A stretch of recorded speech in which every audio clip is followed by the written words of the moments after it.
I like to know that faith is based on fact. It's not based on fantasy or fable or daydream or claims that can't be substantiated. Just because, somebody says, oh, this happened, I mean, you should ask why. Why do you think so? I think probably the reason people struggle with resurrection language in the New Testament, resurrection of Jesus in particular, is because they don't see that kind of a world. What Jesus said about resurrection and why it makes sense to doubt or believe on this day of discovery.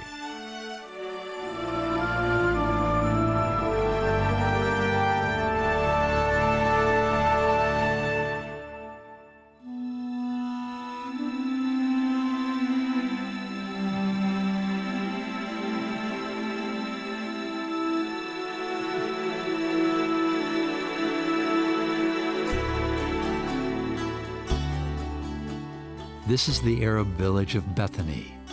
Bethany, a Palestinian community just 2 miles east of Jerusalem.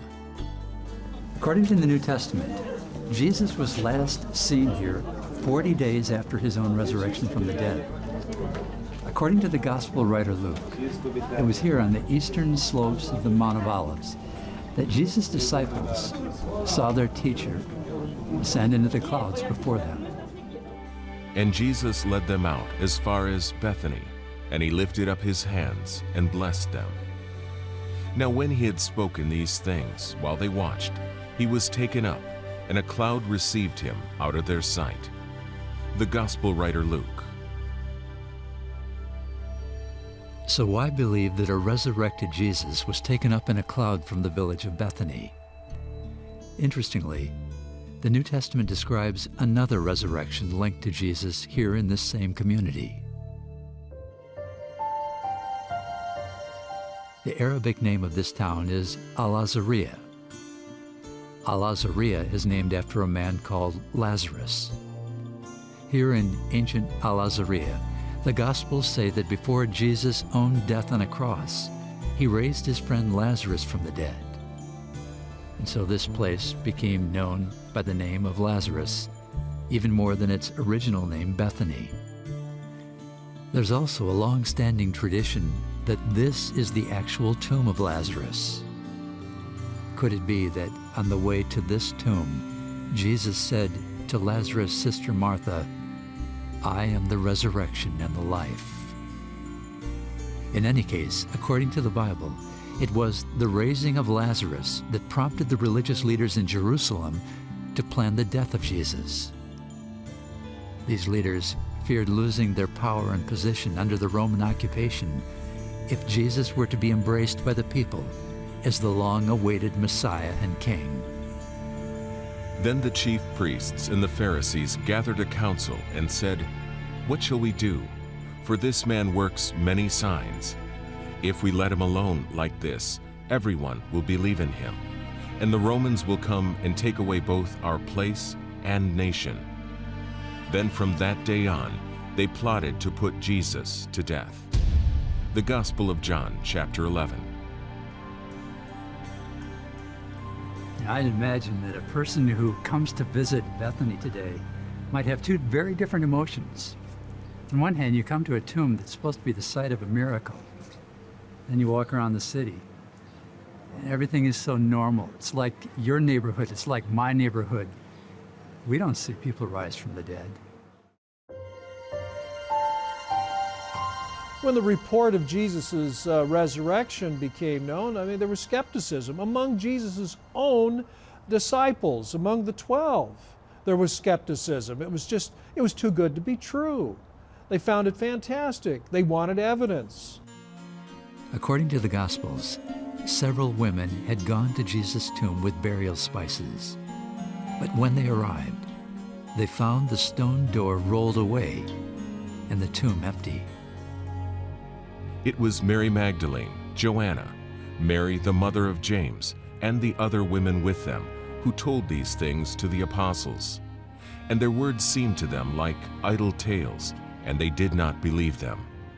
The Gospel of Luke, chapter 24. The first believers in the resurrection of Jesus were in fact skeptics.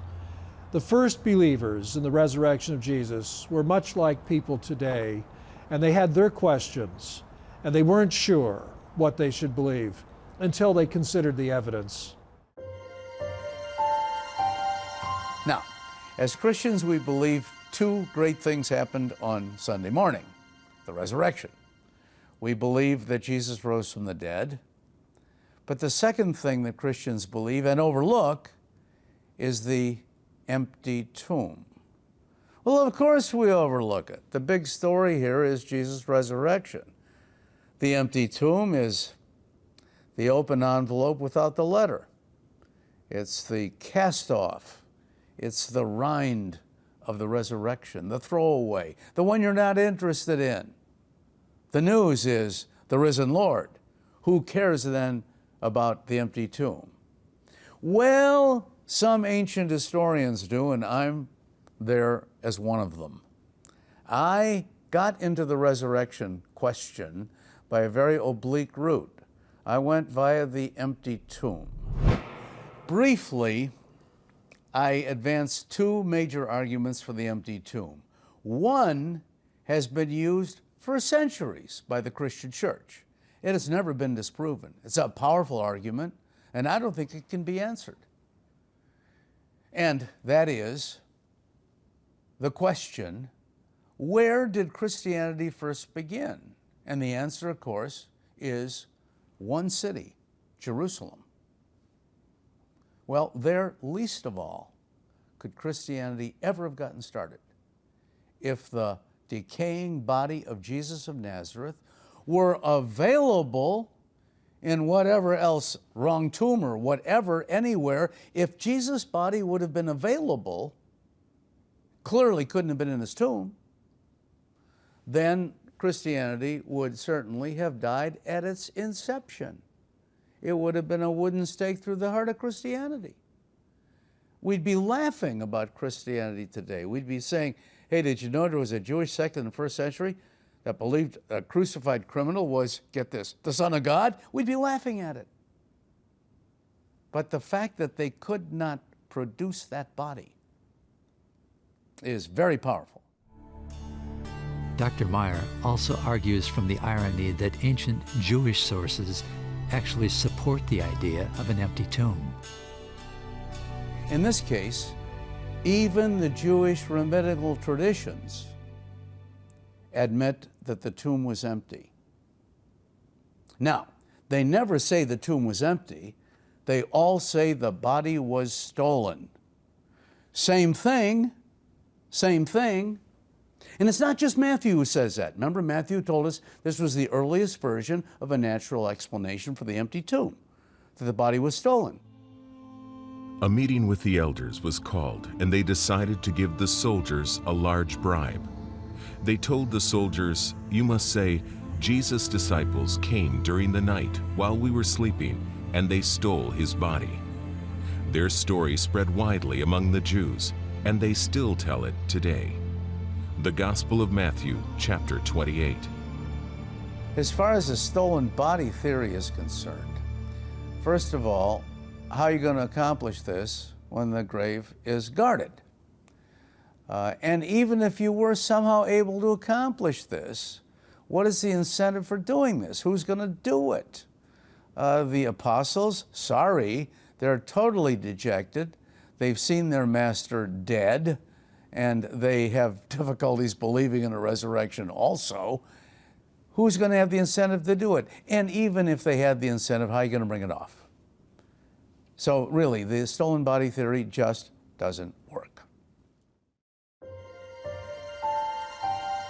The idea that Jesus only swooned and in the cool of the tomb he revived, well, clearly that was answered by one of those who object to the resurrection himself. And when he said that the idea of a decrepit person almost at the brink of death hobbling out of the tomb is not going to inspire any faith in the resurrection. Let me give you the Roman batting average after death by crucifixion, okay? It's about 1,000. I mean, the Romans didn't let anybody fake death. This is why they always had an executioner on hand to test the death phenomenon. Even in these human demolition derbies, called gladiatorial combat. Between every act in which hundreds of victims are on the floor, they had a little guy dressed like Pluto with a red-hot poker dancing among the bodies, and he would touch each one. And if they flinched, a pike went through the heart. This is what happened on Good Friday, not the red-hot poker, but a pike went through Jesus' heart. When they came to Jesus and saw that he was already dead, they did not break his legs. But one of the soldiers pierced his side with a spear, and immediately blood and water came out. The Gospel of John, chapter 19.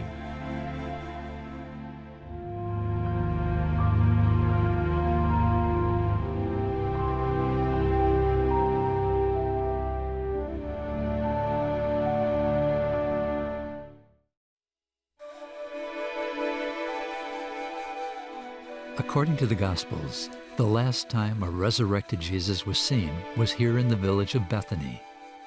The Bible says it was from here, in this community, that Jesus' followers watched as he disappeared into the clouds. Interestingly, the strongest argument for the resurrection of Jesus would come not from the empty tomb, but from the followers of Jesus. According to the New Testament, the many appearances of Jesus over a 40-day period led them to be convinced that he had risen from the dead. A sampling of the historical facts that I have in mind here is what I call the minimal data, or the minimal facts. This is the lowest common denominator approach to the resurrection. It goes something like this. Well-known scholars, no matter how skeptical, would get in there and usually say something like this. Jesus died due to the rigors of crucifixion. He was buried. His disciples, psychologically, it's pretty hard to explain how they could have their friend, their savior, politically, ripped from them and them just feel joyous. No, they're going to feel despair, they're going to be down, they're going to think they've lost everything. And, they're going to have some psychological symptoms that would, get them to a counselor. But then just a short time later, most scholars, not as unanimous as the rest, but most scholars admit that they found an empty tomb shortly afterwards. And here's the key fact. Virtually every critical scholar who writes thinks that the early disciples had real experiences that they thought were appearances of the risen Jesus. I think the post-resurrection appearances are very, very important, simply because if you had only an empty tomb on Easter Sunday morning, then I think it would be difficult to preach a resurrection. You'd have to ask, okay, habeas corpus, let's have the body here, let's bring it, let's have the evidence, and otherwise then they would simply say, somebody stole it, and that'd be the end of it. I don't think the Christian church could ever have gotten beyond a pathetic little Jewish sect status that might not even hit the year 100 AD if there had been only an empty tomb. Writing in 56 AD to the people of Corinth, Greece, the Apostle Paul used the appearances of Jesus as evidence of his resurrection. I passed on to you what was most important and what had also been passed on to me. Christ died for our sins, just as the Scriptures said. He was buried, and he was raised from the dead on the third day, just as the Scriptures said. He was seen by Peter, and then by the 12. After that, he was seen by more than 500 of his followers at one time, most of whom are still alive, though some have died. Then he was seen by James, and later by all the apostles. Last of all, I also saw him. In fact, I'm not even worthy to be called an apostle after the way I persecuted God's church. 1 Corinthians chapter 15. We have a personality transformation of the apostles, which is absolutely mind-boggling. Now here's why this is so important. After they had these experiences, their lives were transformed. Now the non-Christian is quick to jump in at that point and say, this is a world where everybody's life's transformed. We see all kinds of religions, all kinds of political ideologies. For crying out loud, a guy can be transformed by atheistic communism, That's true.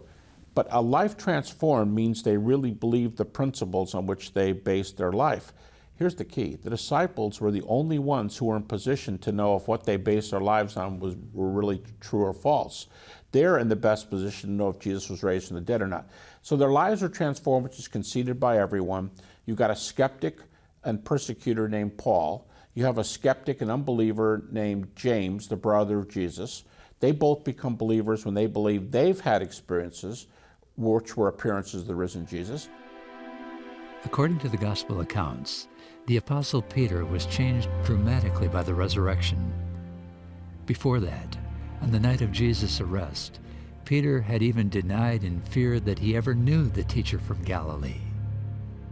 He couldn't even have enough courage to stay with Jesus at his arrest on Thursday night. Now, this is the man who then, shortly, on Pentecost Sunday, just 50 days after Jesus' resurrection, is boldly proclaiming the Gospels in the teeth of the very people who crucified Jesus. Previously, he was scared, hiding in the upper room for fear of the people. No longer. What inspired the apostles to go out across the world and fulfill Jesus' missionary command? We have different kinds of witnesses. We have those who believed in Jesus, but even they were skeptical with regard to his announcement of his death and his assurances of his resurrection on the third day. They were skeptical and fearful. We have others who were indifferent. They weren't against Jesus, but they weren't necessarily for him either. Some of his own brothers, family members, were in that category. And then, of course, we have those who did not believe in Jesus, and best known would be Saul of Tarsus, who becomes, of course, the well-known Apostle Paul. So we have three types of witnesses to the resurrection of Jesus, all across the board: those who are for him, those who are against him, and those who are neutral, somewhere in the middle. And yet all of these people say they saw the risen Jesus and became convinced that God had not only raised him up, but God had made him the Savior of the world. Jesus said to them, "This is what I told you while I was still with you. Everything must be fulfilled that is written about me in the law of Moses, the prophets, and the Psalms. The Messiah will suffer and rise from the dead on the third day, and repentance for the forgiveness of sins will be preached in his name to all nations, beginning at Jerusalem. You are witnesses of these things." The Gospel of Luke, chapter 24.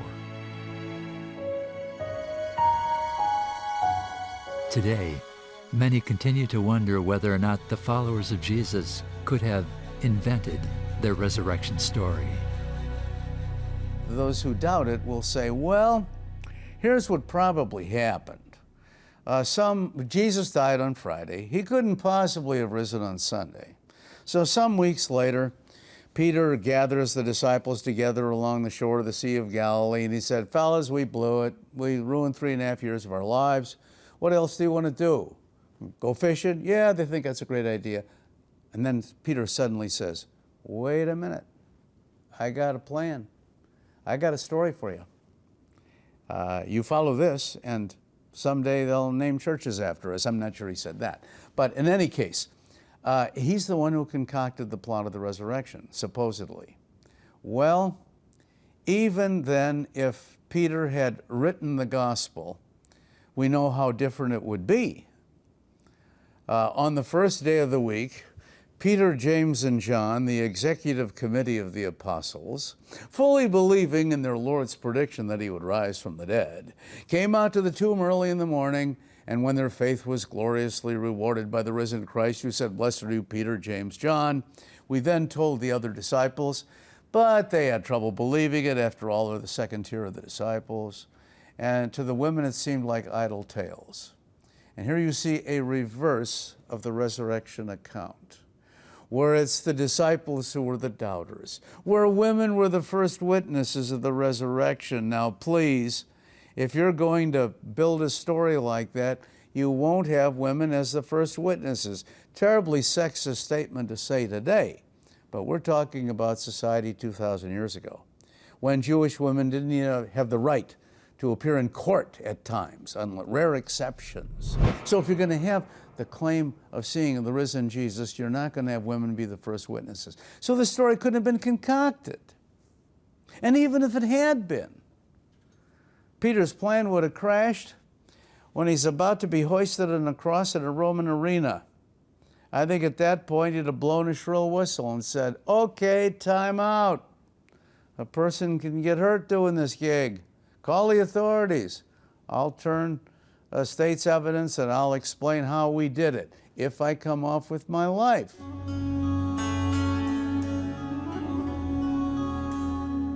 While millions have died for religious beliefs, people don't die for what they know is a lie. According to tradition, all but one of Jesus' disciples died a martyr's death as witnesses to his resurrection. I would say where you come down on the resurrection is probably the most important single question you can ask. Because if this is a universe where God raised his son from the dead, this is automatically a universe where certain things follow and certain things do not. It's a universe where there's a God. It's a universe where there's meaning. It's a universe where we treat people in a certain way because it seems to follow that they're somehow like God and he created them that way. It would seem that this is a universe where I had to give some very, very careful thought to what I'm going to do with the rest of my life, what I'm going to major in school, what I'm going to start doing next week or with my spare time.